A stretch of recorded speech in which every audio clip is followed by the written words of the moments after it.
Mes salutations à toi qui regardes, mes salutations à toi mon frère, mes salutations à toi ma sœur, c'est ton frère Yende. Donc je suis l'un des disciples de Zulason.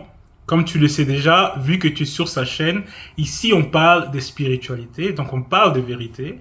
Il n'y a pas de Dieu m'a dit, Dieu m'a mis dans le cœur. Ici nous allons parler selon le verbe de Loba, selon les enseignements que nous-mêmes nous avons reçus du seul enseignant, donc du seul mandaté dans cette réalité du visible.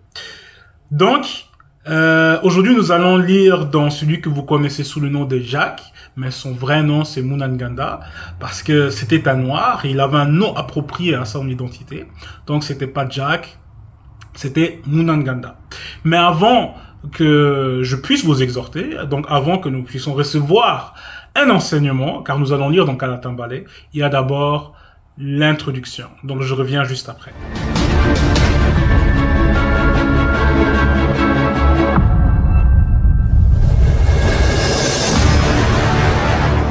Donc, je suis de retour. Comme tu as pu voir, c'était l'introduction avec Bibel, donc Kalatambale, le récit authentique, sans erreur, sans contradiction, contrairement aux Bibles classiques, actuelles et classiques, que vous allez trouver un peu partout, voilà. Et si tu es sérieux dans ta marche, parce que tu as ton libre arbitre, ne fais pas n'importe quoi avec ton argent, mais si tu veux progresser dans ta marche, n'hésite pas à te procurer Kalatambale et les autres rouleaux. Donc, tu connais, si tu regardes souvent, tu connais les textes, donc tu connais. Procure-toi Kalatambale. Donc, aujourd'hui, nous allons lire dans le livre de celui que vous connaissez, en tout cas les chrétiens, celui que vous allez connaître sous le nom de Jacques. Mais comme je le disais au début, le vrai Jacques, donc Munanganda, c'était un noir et il avait un nom approprié à son identité. Donc c'était pas Jacques, mais c'était Munanganda. Et ici, dans son livre, c'est le livre de l'appel à la conscience connue. Parce que s'il y a une conscience connue, il y a une conscience non connue. Donc cette conscience qui veut faire le mal, qui est corrompue, qui n'est pas en accord avec les verbes de Loba. Ça, c'est une conscience qui n'est pas connue et elle sera plongée, on va dire ça comme ça, dans l'oubli. Donc, elle n'existe même pas. On s'adresse pas à l'homme livré à lui-même ici.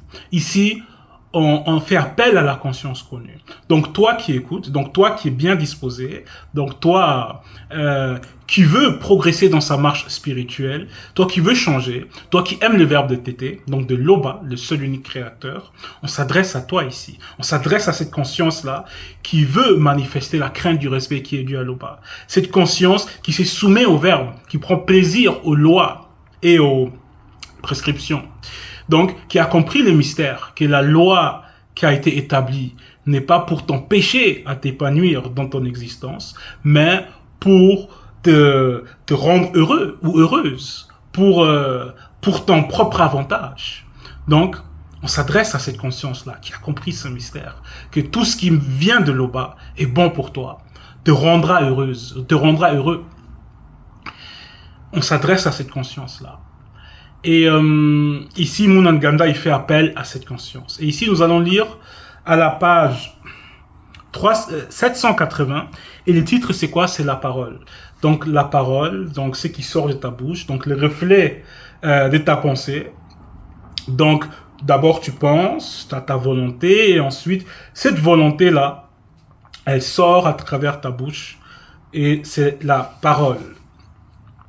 Donc, en quelque sorte, la parole, c'est le reflet de ta volonté, de ta pensée. Alors, nous allons lire au chapitre 3, à partir du verset 1, où il est dit. Donc ici, Munanganda, il s'adresse à ses frères et à ses sœurs, donc à ceux qui sont assis dans les écrits, donc ceux qui sont informés par rapport à la loi, qui ont reçu une initiation. Et ici, au verset 1, il dit « Ne soyez pas trop nombreux à vouloir devenir des enseignants, car, virgule, vous le savez. » Donc, c'est les personnes à qui il s'adressait ici, ils connaissaient déjà, ils savaient déjà de quoi ils allaient parler. Frères et sœurs, celui qui enseigne doit toujours être sous l'inspiration du Mundi. Point. Dans les cas contraires, il sera châtié plus sévèrement. Donc ici, Munanganda, il fait comprendre à ses frères et à ses sœurs, ne faites pas comme ceux que vous voyez parmi les religieux, parmi ceux qui vont pas prendre le chemin selon la vérité. Parce que comme vous pouvez le constater actuellement, c'est à Ouassé, donc le continent que vous nommez l'Afrique, même si tu es en Europe, aux États-Unis, c'est qu'un fragment de Ouassé, donc du continent que vous allez nommer l'Afrique. Mais ce que vous pouvez constater, surtout en Afrique, donc en Afrique centrale, que ce soit au Cameroun, Congo, même au Nigeria ou en Côte d'Ivoire, c'est que vous pouvez constater, il y a beaucoup de autoproclamés, beaucoup de gens qui vont venir avec de Dieu m'a dit, Dieu m'a mis dans le cœur, beaucoup des enseignants qui vont tous se contredire et qui ont comme support un livre rempli d'erreurs, rempli de contradictions. Donc, ils ne sont pas sous l'inspiration du Mundi, donc de l'esprit de la vérité, de ce qui est saint, de ce qui est propre, de ce qui est pur. Donc ici, ils sont inspirés par le monde occulte. Ils sont inspirés par l'anti-vérité. Et par rapport à ça, Munanganda s'adresse à ses frères. Ne soyez pas comme ces gens-là. Ne vous autoproclamez pas. Ne soyez pas trop nombreux à vouloir être des enseignants. Parce que celui qui va se mettre devant une caméra, celui qui va vouloir parler du spirituel, mais doit être sous l'inspiration du Mundi. Non pas du monde occulte, non pas selon ses propres pensées, mais c'est le Mundi qui doit l'inspirer. Donc il doit transmettre fidèlement par rapport aux enseignements que nous avons reçus des sous-jacents, le message. Donc il doit parler selon la vérité, parce qu'il y a la conscience collective. Et l'enseignement ne change pas, c'est le même enseignement. Et donc, si tu te mets devant une caméra ou tu te mets devant une assemblée, tu dois faire partir de cette conscience collective. Tu dois parler selon la vérité.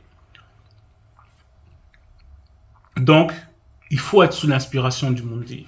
Il faut être sous l'inspiration du Mundi. Maintenant, je m'adresse à toi, le frère, ou à toi, la sœur.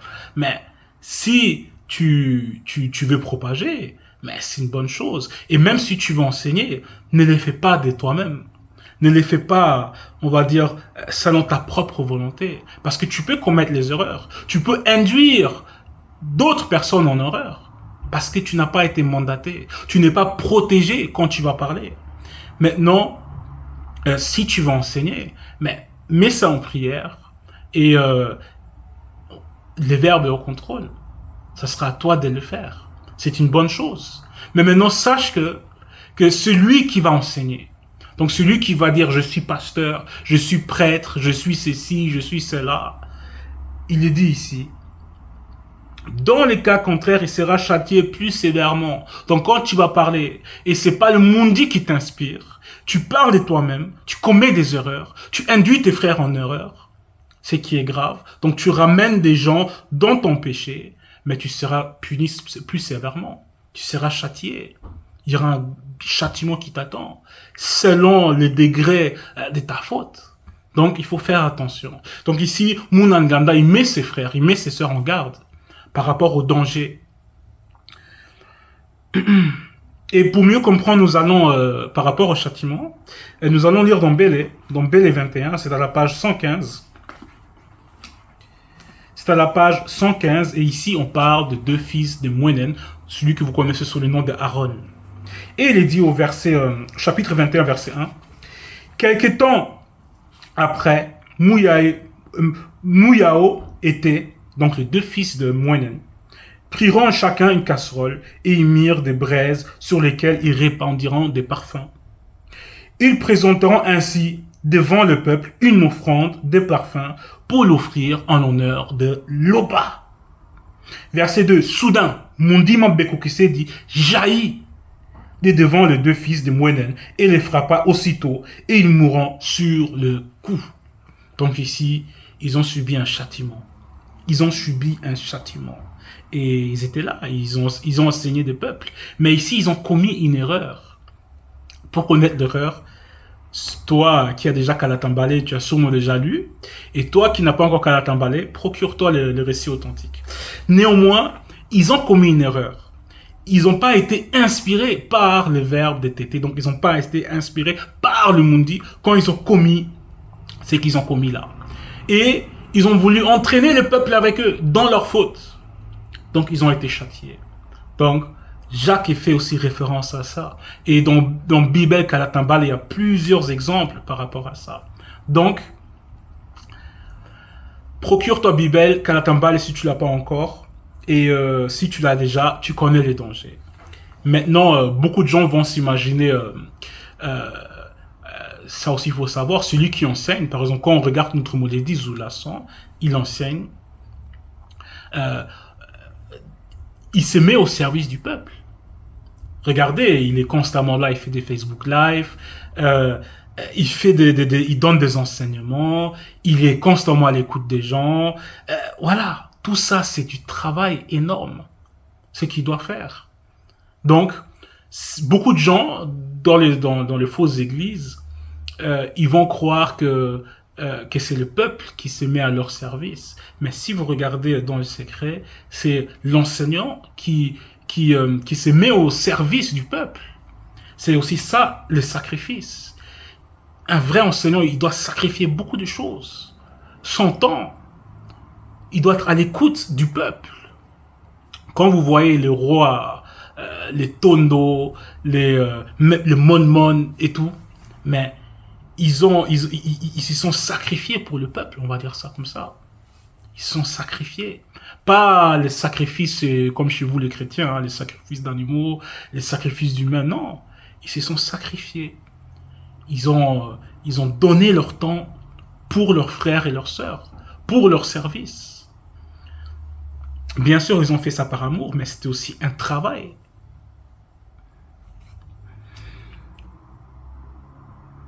Et maintenant, imaginez-vous si le Mouledi, donc Zoulasson, il fait son travail, donc il fait tout ce qu'il fait nonchalamment, avec nonchalance.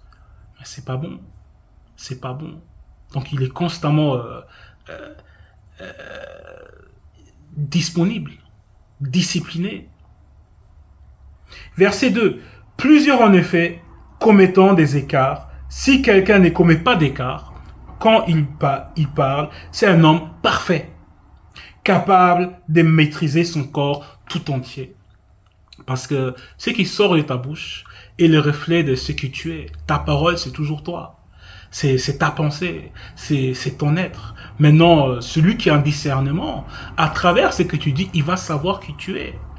Même pas seulement celui qui a été initié dans la spiritualité.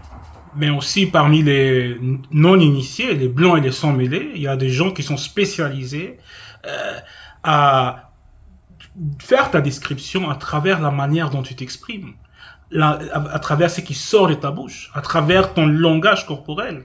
Donc ils vont détecter, décrypter ta personnalité. Donc le langage, c'est important.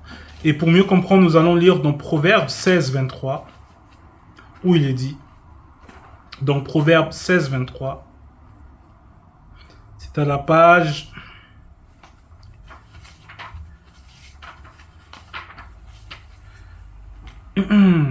C'est à la page 435, le titre c'est quoi? La vie sociale et morale.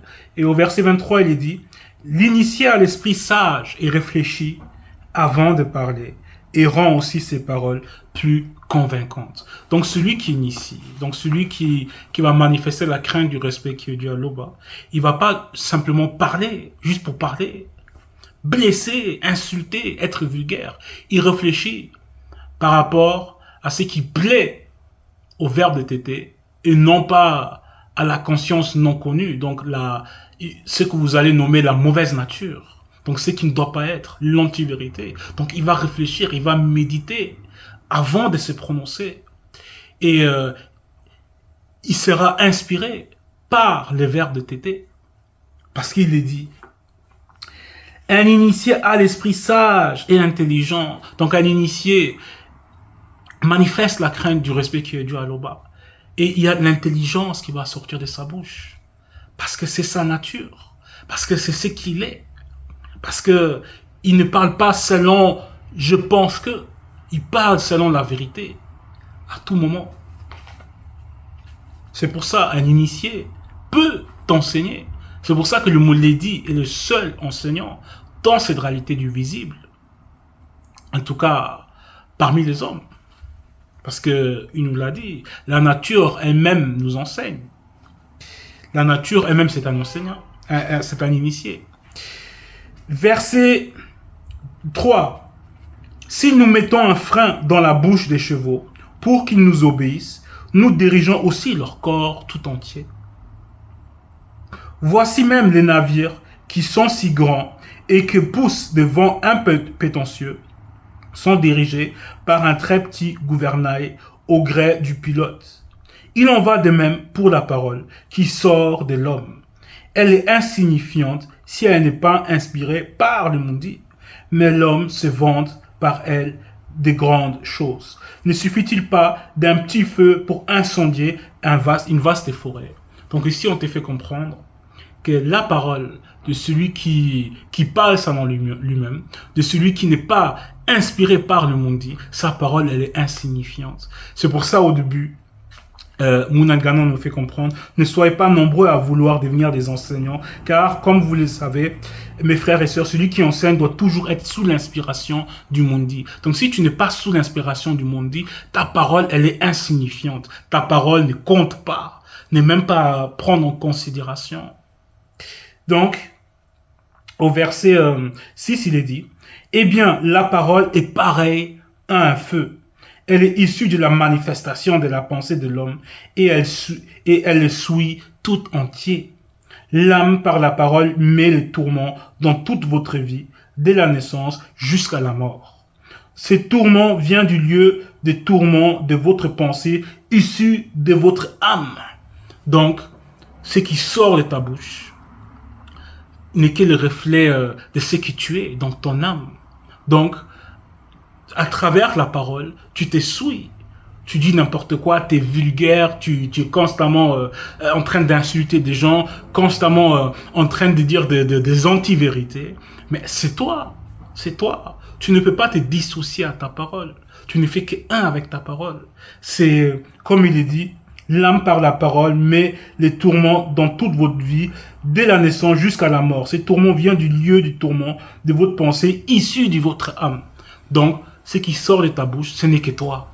Donc, il faut faire attention à ce qui sort de ta bouche. Il faut reproduire d'après le modèle et réfléchir avant de se prononcer. Réfléchir selon les verbes de Tété. Donc, être sage et intelligent. Verset 7. Toutes les espèces de bêtes, d'oiseaux, de reptiles et d'animaux marins peuvent être domptés et sont domptés par Moto. Donc, Moto, c'est le premier homme, celui que vous allez nommer Adam. Y compris Sangwan Gango, Ngunga Gando, donc le Béhémon, et Kokota Ngunga Gando, donc le grand dragon Léviathan. Mais la parole de l'homme, livrée à lui-même, ne peut le sauver du châtiment divin. Elle est contradictoire et remplie d'anomalies, et elle est un instrument utilisé pour donner une sentence de mort. Donc, la parole des faux pasteurs, de ceux qui vont dire Dieu m'a dit, c'est un instrument de mort. C'est une parole insignifiante et c'est une parole qui ne peut sauver du châtiment divin. Donc, dès aujourd'hui, si tu es dans quelconque congrégation, église, en contradiction avec la vérité, donc si tu n'es pas dans le verbe de Loba, sache que ce que ton faux pasteur va te dire ne peut pas te sauver du châtiment divin. Par elle, vous l'utilisez pour louer Loba, et par elle, vous maudissez l'homme. Donc, vous utilisez votre bouche pour faire le bien et le mal. C'est pas normal.